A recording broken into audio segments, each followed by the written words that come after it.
Hello and welcome to this beginner's guide for Battalion 1944. In this video I'm going to be covering the most frequent questions that I get asked over a wide range of areas within the game. In order, I'm going to be going over general and additional settings, cover some of the basic movement and gameplay elements for those who are new to this type of game, how to set up stuff such as nade training and demo viewing, and how Facet's ranking system works. Okay, so coming into settings, I want to try and get through this very fast, so I apologise if I miss something. I don't want this section to be too long because it's kind of boring. So this is default settings. For here you have tune for beauty or performance. This of course puts the game at maximum graphics or lowest. You can click these if you're lazy, or if you want to go through them, we can go through it. So coming on to video, the things I would change here are FOV from 105, frame rate cap 200. The reason it's 200 cap is because we just haven't managed to get above 200 in Unreal Engine and it not break the game. Textures, for me, I'm a competitive player, so I would of course have everything to low or off. You can do what you like here because, you know, if you want the game to look pretty, it can look pretty. Forward renderer here, this basically I have this disabled. This is actually the better option for higher graphics. I just do this because I like to have shiny weapons. If you enable this, then you will get a worse renderer and you will probably get a performance increase, but your game will look worse. Anything else down here? If you want to use these post-processing things, then of course you actually have to have these on at least medium. If you have it on low, you can't play with the post-processing stuff. You can do film tweaks and stuff here. You can do all these different things here, but I don't have any of these. Sound, I of course turn the main menu music off. Ambient volume, I will have this as 0 as well because competitive player. If you want to be immersed in the game, there are some nice ambient sounds in this game. Please have this on if you want to do that. What else would I turn off here? ADS and stance change sounds. So the question I get asked quite a lot is when you ADS or go to prone, there's a noise. Do the enemy hear that? Is that client-sided or server-sided? It is client-sided, and you can disable that as well. Controls, don't need to do anything here. This is all binds. These are personal preferences for you guys. Gameplay, head bob, I have disabled. If you don't know what this is, it means when you run, your character kind of goes up and down, simulating as if you were running. Not your character, but your screen. Other stuff here, I mean, you can pretty much change anything you want here. If you come from COD 4 or COD 2 and maybe even CS slightly, then you'll be used to putting commands and stuff in the console or launch options. You don't need to do it for this game. Everything is in the options for you. So go through these options and change what you want. For me personally, I actually don't change that much. I would put the HUD scale to 0.7. I would put the objective markers off because they kind of hinder the view. I would turn FPS on, and that's pretty much it. You can turn off the medals, you can turn off pretty much everything you want. So go through it. Individual player info in overview. This is a pretty big one that people keep asking. This is where you have the pictures at the top of the screen, as you can see here, and instead you want to disable this, so then you have the numbers and it shows how many people are alive instead. That is this option here. What else is in here? I don't believe there's anything else in here that is needed. So going over to weapons, another big one. People keep asking me, why is my field of view lower than yours? How do you have such a high field of view? We have the same 105 field of view. The difference is that this fixed weapon view model is disabled. And then you want to have these global offsets enabled, and then you can basically change it here. So my one is like this, 5 - 2 2. This puts it out and to the right. You can change this however you want. So up to, again, personal preference. You can actually do it per weapon as well, or use left-handed, but this is a little bit bugged now, so I wouldn't use left-handed currently. But you can change it, if you disable this to global offsets, then you can change it per weapon. I only do it so every weapon is the same. And that pretty much is it for settings. Nothing here, so that is that. I will apply these now, and we will go back to here. There's quite a lot that I could cover about gameplay, but it's so vast, it would be hard for me to just do now quickly. So I'm just going to go over, really just talk about the basics of how the game plays. The gameplay is quite different from games such as CS or Siege or even Battlefield. Incorporated with the movement mechanics, is usually quite fast. I like to call it explosive gameplay because it has a blend of multiple playstyles. It could be flat out rushing a site, you can play slower and more methodical for picks, or just have a mix of both. When you find kills or get information, suddenly the gameplay speeds up very quickly due to sprint and strafing mechanics. It's quite dynamic. I find games like CS are much more linear, be it because of the gameplay or map design.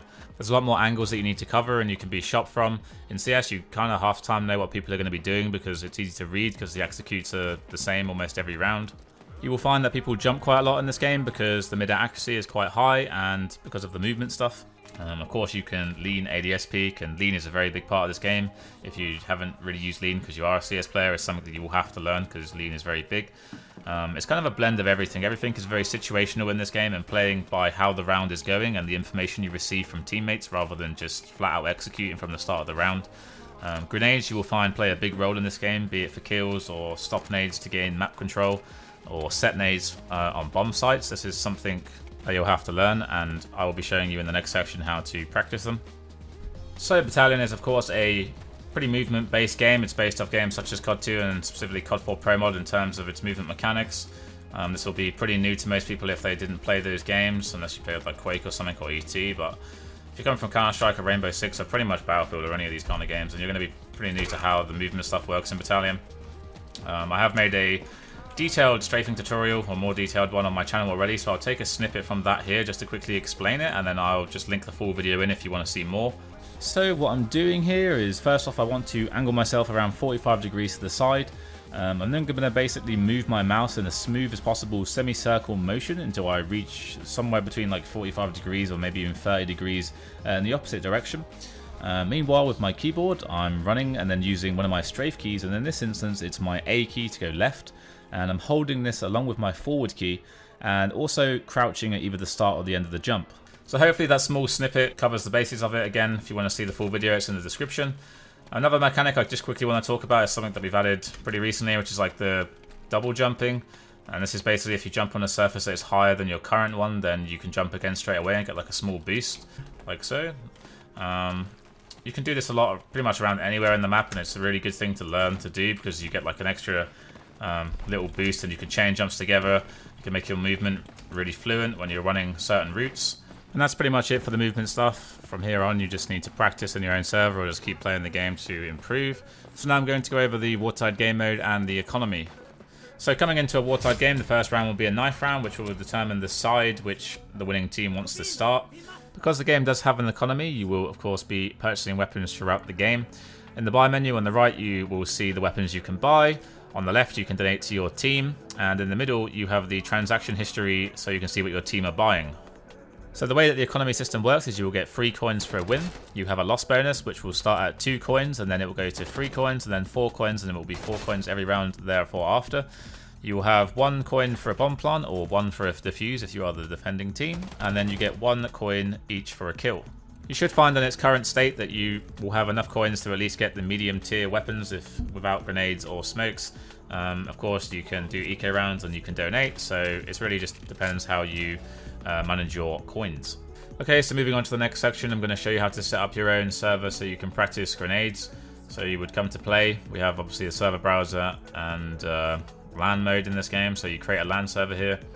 Choose your map from this list, whichever one you want to do. I'll just go with Liberation. Game mode doesn't particularly matter because you won't be starting the game anyway.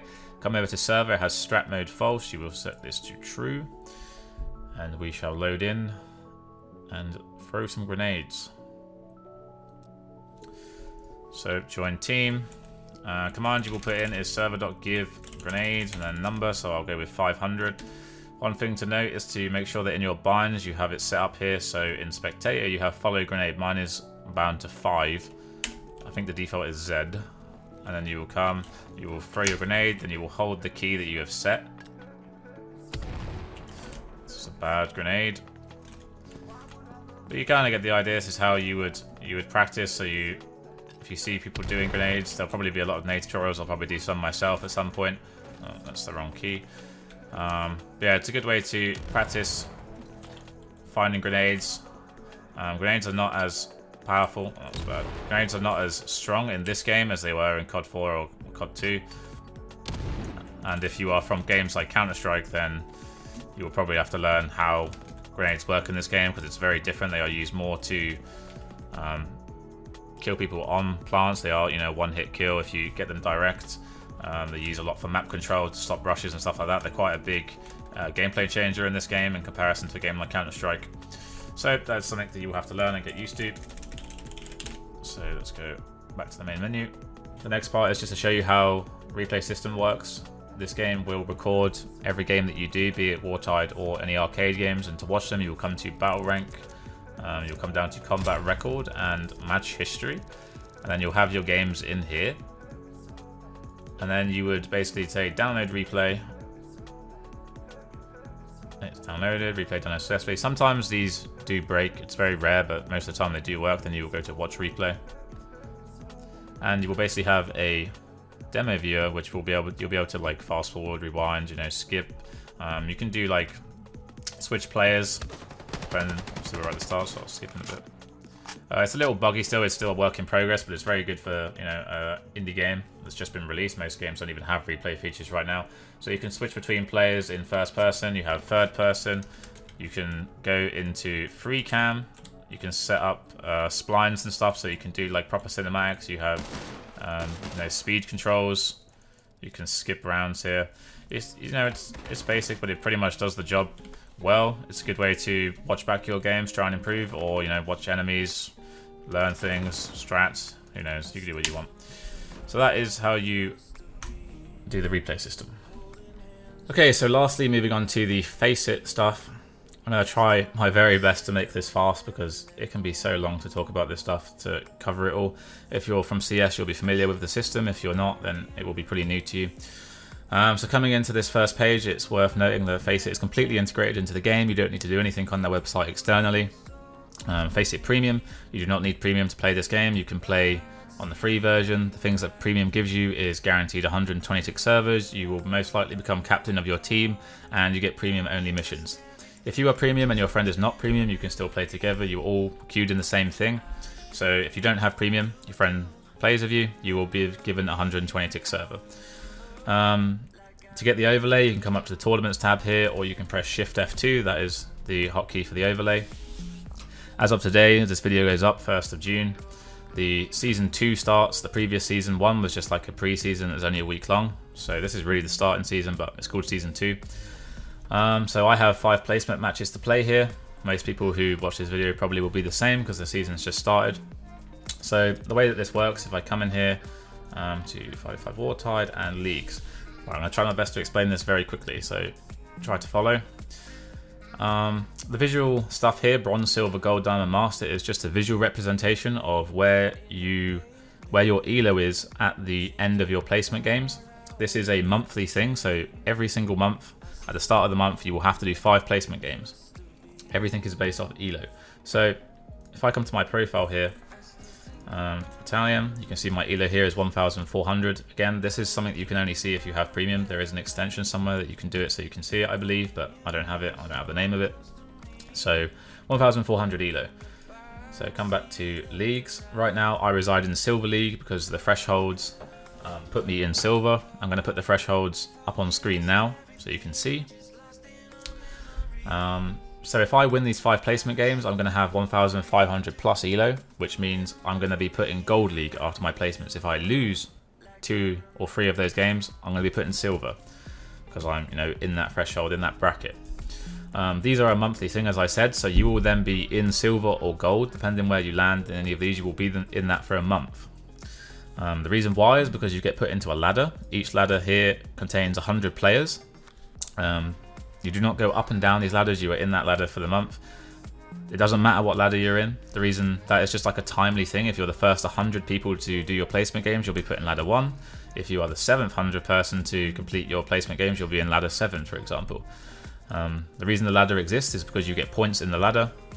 If you come top of your ladder in the, I don't know, the top 3 or something like that, then you get Faceit points. That is the reward to do it.